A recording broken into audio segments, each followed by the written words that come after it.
आपला हिरा. पडळकर वाडीमध्ये एक रोपट उगवलं.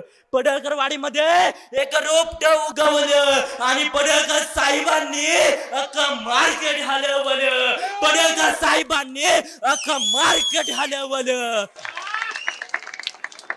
त्याबद्दल मी जतकरांचे आभार मानतो. आणि जतकरांना मला सांगायचं आहे, छत्रपती शिवाजी महाराजांनी जसं पुण्यात जाऊन ज्या ठिकाणी गाढवाचा नांगर फिरला होता त्या ठिकाणी सोन्याचा नांगर फिरवला आणि स्वराज्य निर्माण केलं, त्यांचाच आदर्श घेऊन पडळकर साहेबांनी आटपाडीमधून जत मध्ये आलेत आणि या दुष्काळरूपी राक्षसावर, या जत मधल्या दुष्काळरूपी राक्षसावर साहेब नांगूर फिरवल्याशिवाय राहणार नाहीत याची मला खात्री वाटते. आणि भविष्यामध्ये या जत मधून सुद्धा सोन्याचा धूर निघाल्याशिवाय राहणार नाही मित्रांनो, याची मला खात्री वाटते. आणि साहेबांना मी एवढीच विनंती करतो, साहेब मी आटपाडीहून आलो या, जरी घार उडे आकाशी परंतु तिचे लक्ष तिच्या पिलांपाशी. तुम्ही जतचे आमदार आहात, आम्हाला आनंद आहे. पण आतापर्यंत जसं तुम्ही आटपाडीवर लक्ष ठेवलंय, आतापर्यंत जसं तुमचं आमच्यावर लक्ष आहे तसंच इथून पुढेही राहू द्या.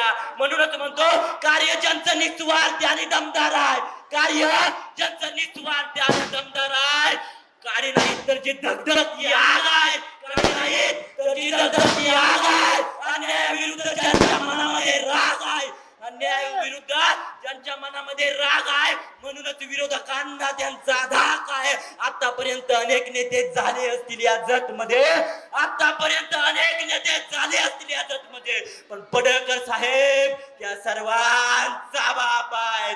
पण पडळकर साहेब त्या सर्वांचा बाप आहे.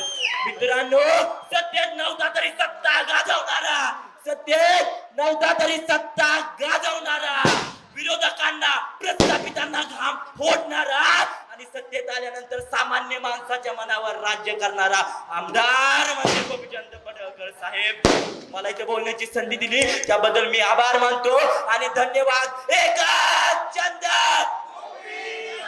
एकच चंद, धन्यवाद.